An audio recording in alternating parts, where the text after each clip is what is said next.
Hello, and welcome to the second part of the three-part lecture, God as Projectionist. Now, this power that is called God, which is infinite, cannot operate other than through its modes of expression. Now, all its modes of expression are, by definition, closures. Are they not? Yes, aren't they? There is the spirit. It is infinite. Is it doing anything? Is it saying anything infinitely? Yes, it is actually. It's doing infinite things infinitely. Very funny. It's a bit much, isn't it? How would you like to be edgeless, infinite, sentient power, doing everything simultaneously and nobody to watch and pay? How would you like to give a show, the greatest show, not on earth, the greatest show, with no audience? Well, I reckon that's not economic. Therefore, this great power devised a projection box. Now, the projection box is called cosmos, or the universe. The universe means one turn. Cosmos means order. It also is Greek for beauty, beautiful order. Cosmetics are so called because they beautify you. I want you to see this universe in which we live as a great big sphere, stretching infinitely beyond it, absolutely transcendent of that sphere, and immanent in it. Never think it is merely beyond, it is in it as well, is this great power we call God.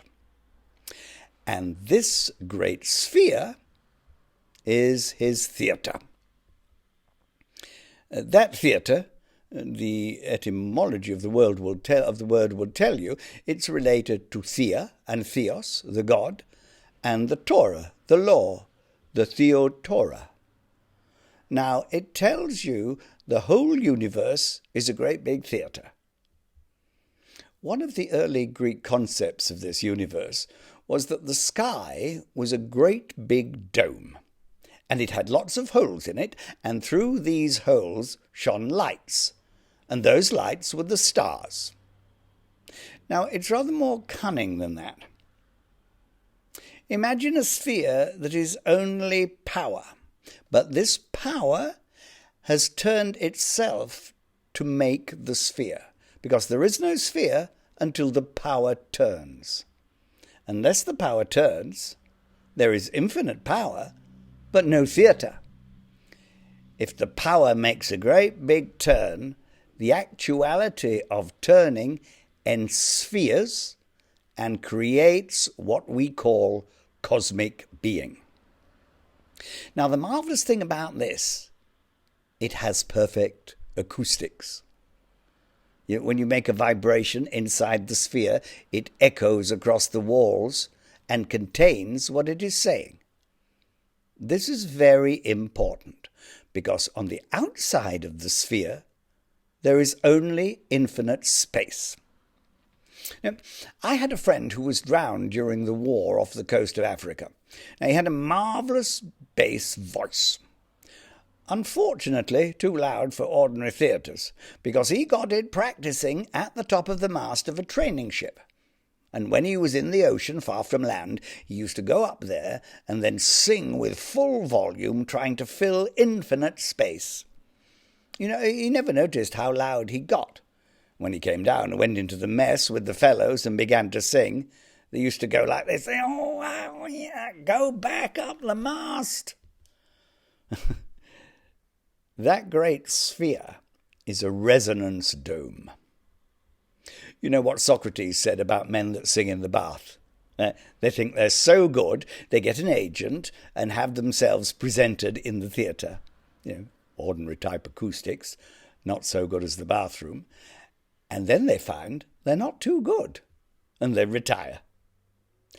Now, you've all, well, at least the males of you, have sung loudly in the bath, have you not? Have you not realized that you're a great undiscovered baritone, or bass, or tenor, and wondered why nobody noticed before?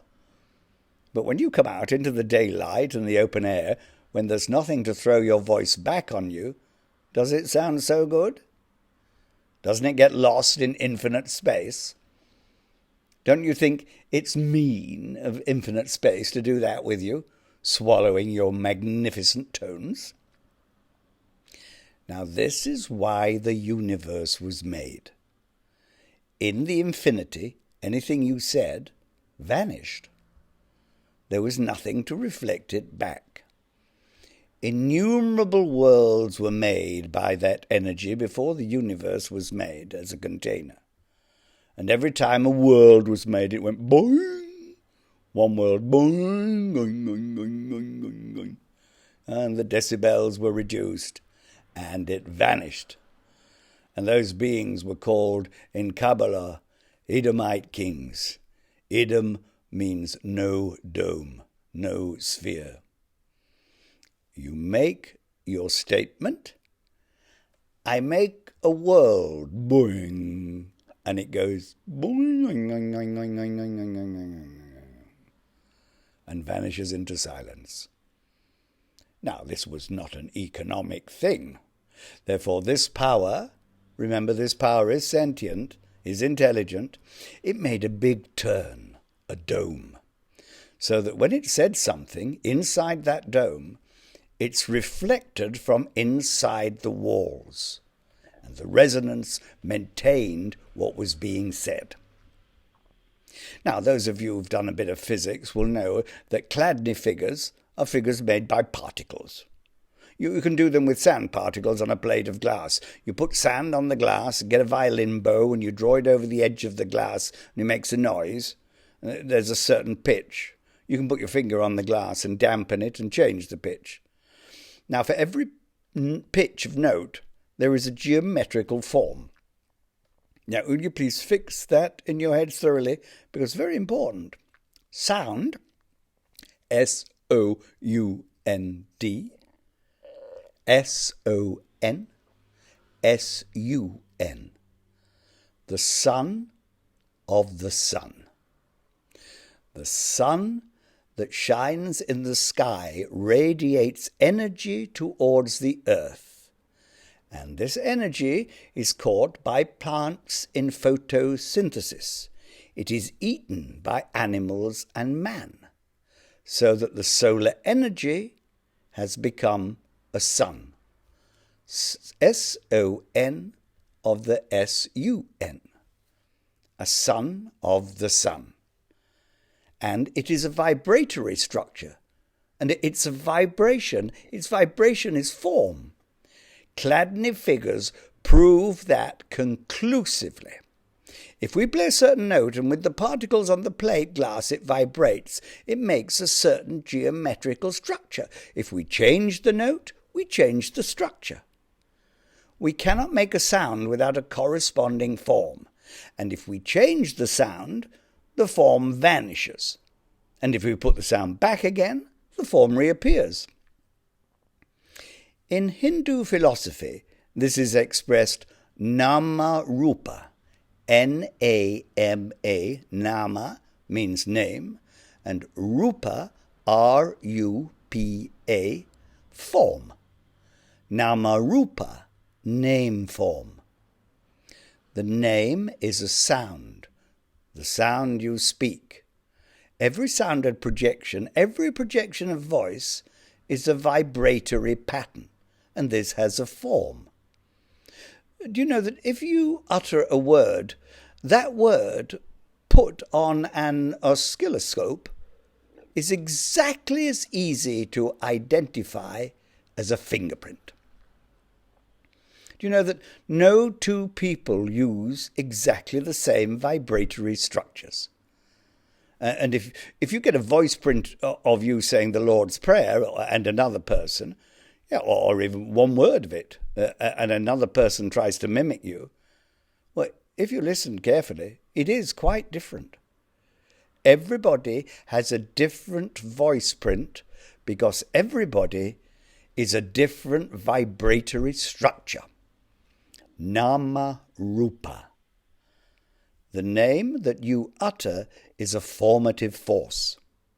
So here we are concerned with name, that is sound vibrating and moving power to make form. Now, here is our great big O, the sphere. The letter O signifies that all-comprehending sphere, and the power of infinity hammers on the outside. This hammering on the outside of the sphere by the infinite is represented in Hindu art by a very simple little device. You know the multi-armed god Shiva. Shiva himself has got a drum. Have you seen the drum? The little drum in his hand, shaped like an egg timer. You know it. Shaped like that, like a Greek letter's I. You hold the drum like that, and it's got a bit of string with a bobble, and you go, woo, and it knocks on the drum. Tap, tap, tap, tap, tap, tap, tap, tap. This tap, tap, tap, tap, tap, tap, tap. It symbolizes the beating of infinite power on the sphere of being. And when that beating occurs inside the sphere of cosmos, there is a vibratory response. And when the forms of the vibrations inside the sphere interfere with each other, everywhere that one force crosses another force, there's a little rotation. What is that rotation? A primary particle. And what is a group of primary particles? An atom.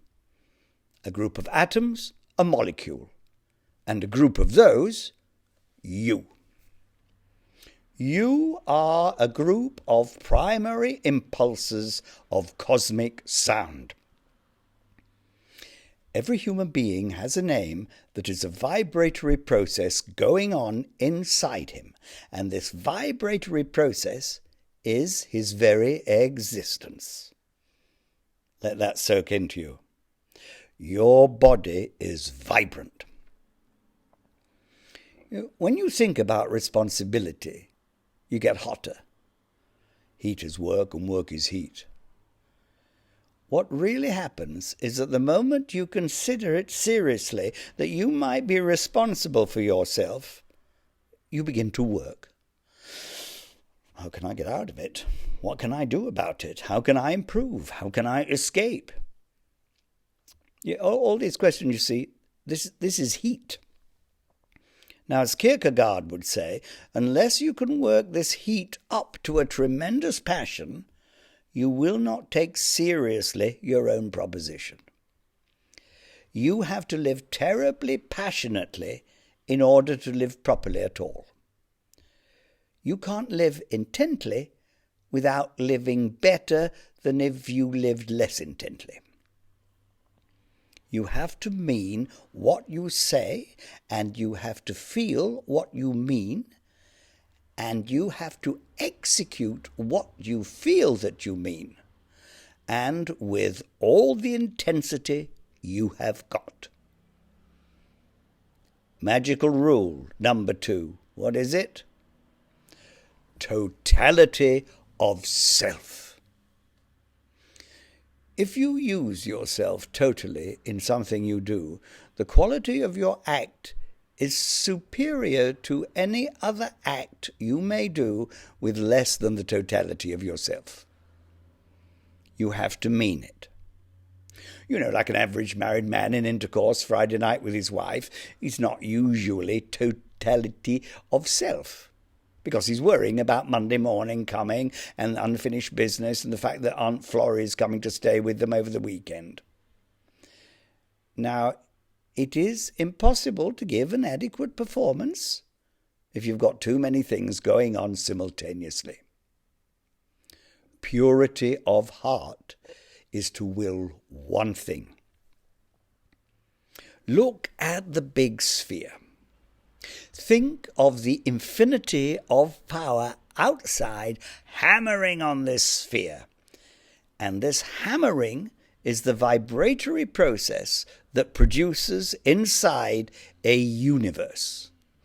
And this universe is nothing but vibrating power and intersecting with itself, and the intersections produce rotations, and the rotations make primary particles, and groups of those add up to minerals, vegetables, animals, us. We are vibratory structures. Each one of us is a nama rupa, a sounding form.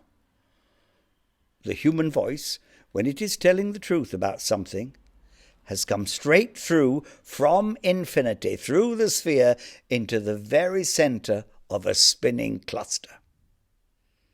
Think what a lovely feeling that is. Do you realize that when you tell the truth about anything, even the smallest thing, it is actually God speaking in you? Because if you tell the truth, even a little truth, well, supposing I look at my fingers like this and I say, you see this one? It's shorter than that one.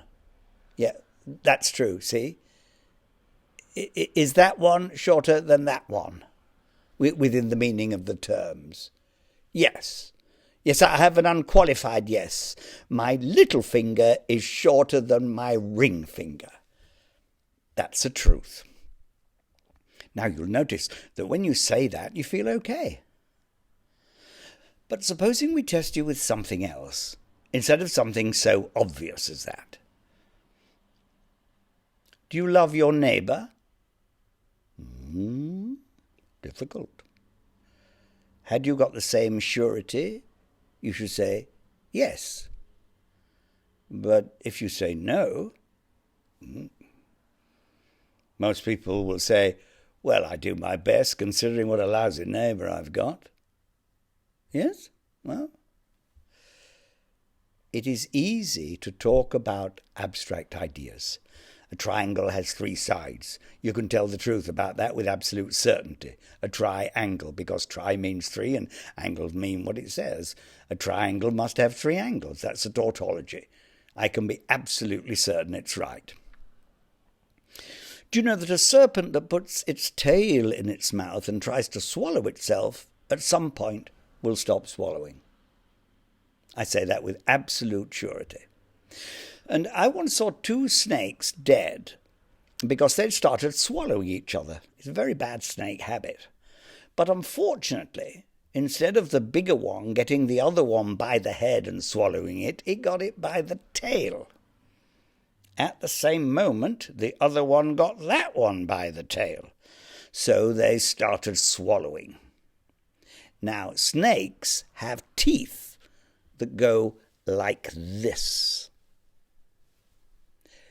They can take in, but they can't disgorge. So they died, both of them. And when I saw them locked together, I thought, isn't logic lovely? You know, if you try to swallow another being by the tail and you've left the head of that other being free, you better watch out for your own tail and keep it out of the way. Otherwise, you could finish up double choked. Now, every time you get a truth like that, you feel remarkably free. Can you feel how freeing that is? Now, here we are with a great big sphere, an infinite power hammering on the outside to make inside a theatre in which it can play.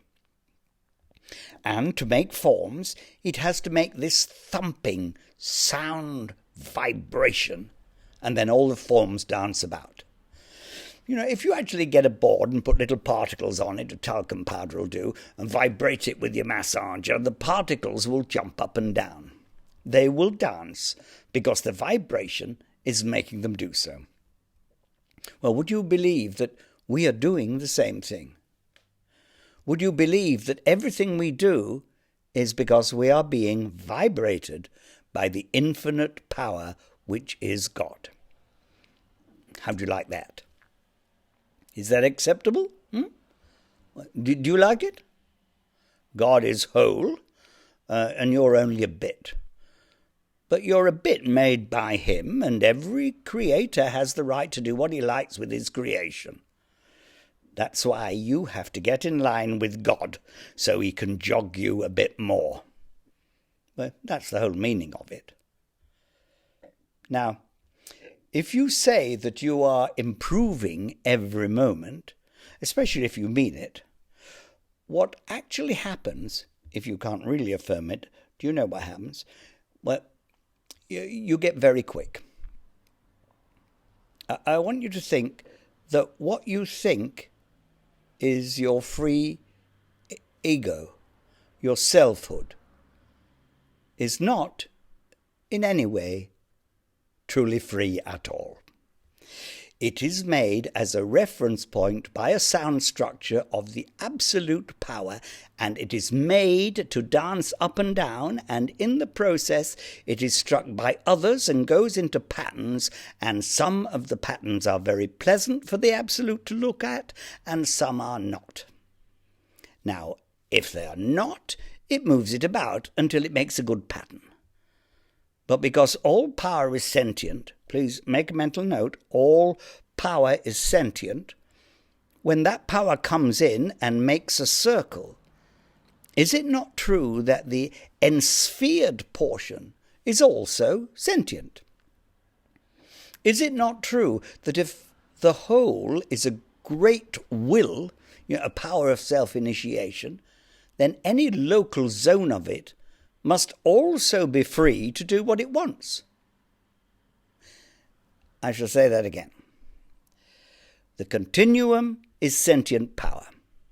It is infinite. It is not made of parts. So any quality that it has, anywhere whatever within it, that quality is everywhere. Right? The quality of the absolute is everywhere because it is a continuum. Like you put a dye in some water and the colour goes right through the water, doesn't it? It colours everything. Now, because this original power is self-initiating, when it makes a zone of itself, this zone is self-initiating too. And this zone of self-initiation we call selfhood. It is yourself. So this zone that has been made by the absolute can actually refuse to cooperate, right? Well, I've already said that the individual zones are themselves vibrated, but I never said they had no choice in the matter. They are free to like it or dislike it. I can like it or dislike it. And if I like it, you know what I am? An instrument of the Lord. And if I dislike it, well, I'm a rotten devil and I deserve an extra thump. So the whole technique consists in liking what's happening to you. And then you become a favourite. Now, selfhood generally doesn't like to like what's happening to it unless it self-initiates it. Yes? And we call this egotism, with a big T. Crucifixion. Imagine a sphere. You start as an egg, do you not? Any closed system gets hot when it's activated. Heat is work and work is heat. Well, that makes you seek. And the seeking makes the heat. That's very hard work. Now, it makes you very hot. And then you become a favourite because you're doing more work than anyone else. If you actually like the horrible things that are happening to you, if you do like them, well, it's a secret trick. You see, most people are selfish. They don't like to suffer, which is very stupid because suffering characterizes. Yes? Is it not true that if you've got any character in you, anywhere, whatever, is it not true that that character is characterizing?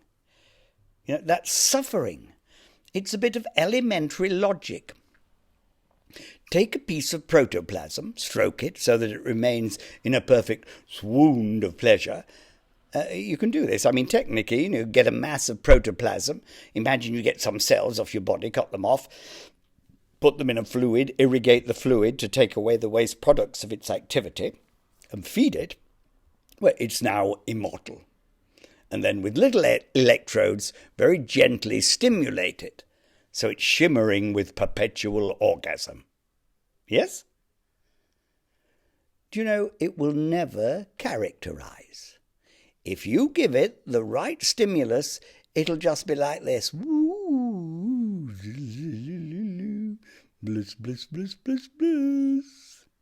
Woo. It's in nirvana with itself. How would you like that? How do you like to stay like that? Because constant uniform stimulation is equivalent to no stimulation at all. Oh, it can't even be bored, can it, poor thing? You know when you tickle a cat's ear, have you noticed a funny noise coming out of it?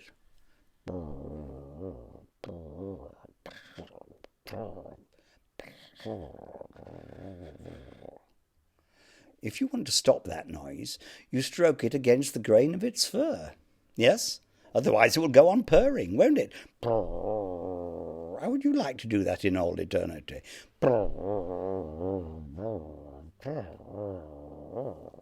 Would you like it? Would you really like it? It's a kind of death. Now, because it's a kind of death, because constant uniform stimulation is equivalent to no stimulation, therefore the Almighty, Infinite, Absolute, Allah, the All-Compassionate, Elohim, God, Brahma, Shiva, Vishnu, whatever name you care to call it, the great power says, give him a jolt now and then. Change the tempo, change the rhythm. Have 5/4 time instead of 4/4 time. That'll wake them up. Syncopate a bit. Don't count down beat first of the bar. Miss it. Fool them. Anything that wakes you up is better for you than falling asleep in bliss. What we have to do in this existential world is not to worry about whether somebody else is going to do this marvelous thing. Each individual has to say, I will do it. Otherwise, you start being so generous to other people, you'll certainly fail to do it on you. You know that? Do you know, if you try to scoop in your best friend, usually it's your husband, of course. Usually, it's the husband's. And you try and improve him because you realize the beauty of the true life. Well, there's always going to be a kick against it. Because really, your business is to perfect you. And when you are perfected, offer yourself back. But do not offer yourself back before you are ready to offer. Thank you. And that is the end of part 2 of God as Projectionist.